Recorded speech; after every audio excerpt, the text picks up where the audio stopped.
আলাইকুম, কি অবস্থা সবার, কেমন আছেন? শুভ সকাল সৌদি আরব।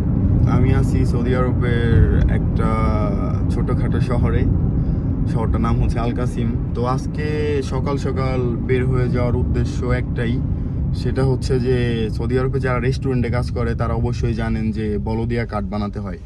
তো এখন বলদিয়া কোম্পানি নতুন একটা নিয়ম করছে, যেমন আরও 2-3 বছর আগে একটা নিয়ম ছিল যে আপনি জাস্ট মেডিকেল করবেন, আপনার বলদিয়া কার্ড রেডি হয়ে যাবে। এখনকার ব্যাপারটা ভিন্ন। এখন আপনার প্রথমে মেডিকেল করতে হবে, পরে মেডিকেল করার পরে আপনার 2 দিন বলদিয়ার ক্লাস করতে হবে। ইভেন ওইখান থেকে আপনাকে প্রশিক্ষণ দিবে যে আপনার রেস্টুরেন্টে কাজ করতে হলে এমনভাবে করতে হবে। কিছু নিয়ম বা কিছু ধাপ আপনাকে শিখিয়ে দিবে। পরবর্তীতে 3য় দিন আপনার পরীক্ষা দিতে হবে। তো সকাল সকাল বের হয়ে গেলাম ক্লাস করতে। বাংলাদেশ থেকে আসছি সৌদি আরব কাজ করতে, কিন্তু কাজের বদলে ক্লাস করতেছি, আলহামদুলিল্লাহ। তো আমার সাথে আমাদের কোম্পানির আমাদেরই সাথে কাজ করতে পারেন যে আমাদের কোম্পানির একজন স্টাফ, সে হচ্ছে কাজ করে, তার কাজ হচ্ছে একটু ভিন্ন। সে হচ্ছে ড্রাইভার।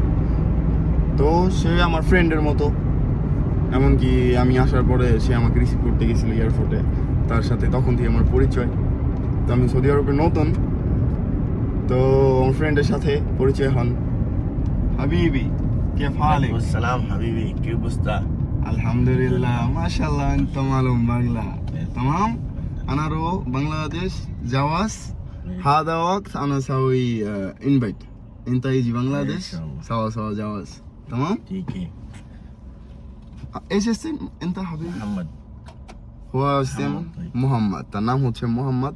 বেশিরভাগ মানুষই আরবিক মানুষের নাম মোহাম্মদ দিয়ে শুরু হয়। মাশাআল্লাহ, এই জিনিসটা আমার সবথেকে খুব বেশি ভালো লাগে এই জিনিসটা।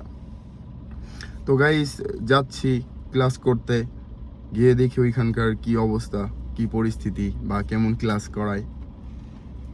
ইনশাআল্লাহ আপনাদের সাথে যতটুকু পারি শেয়ার করার চেষ্টা করব।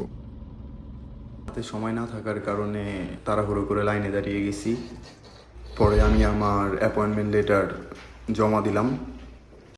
তারপর আমি ক্লাসে প্রবেশ করলাম।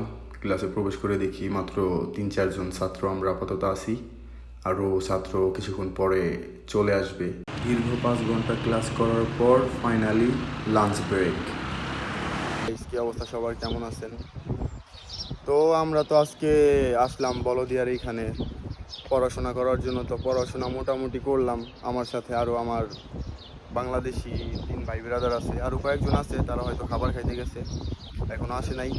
তো আমরা খাওয়া দাওয়া শেষ করে একটা পার্কে বসে সবাই একটু রেস্ট করতেছি।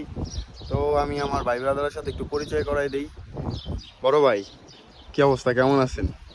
আলহামদুলিল্লাহ, আল্লাহ রাখছে ভালো। ভাই এখন বলেন, বলদিয়ার এখানে পড়ালেখা কেমন চলতেছে, কি আশায় বিষয়? আলহামদুলিল্লাহ, অনেকই ভালো।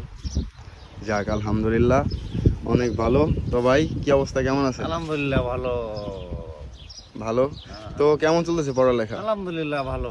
কিন্তু ওইটা বড় কথা না, স্যার যে বললো আপনার চোখ কেন লাল, এটা একটু বলেন। আমার চোখ লাল থাকে আর ঘুম হয় না ভাই? আর ঘুম হয় নাই ভাই।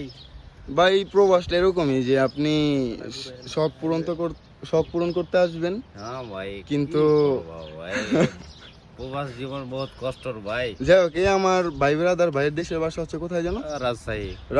রাজশাহী মানেই চোখ লাল, ঠিক আছে? কথা কিন্তু ওইটাই, বুঝলে বুঝ পাতা, না বুঝলে তেজপাতা।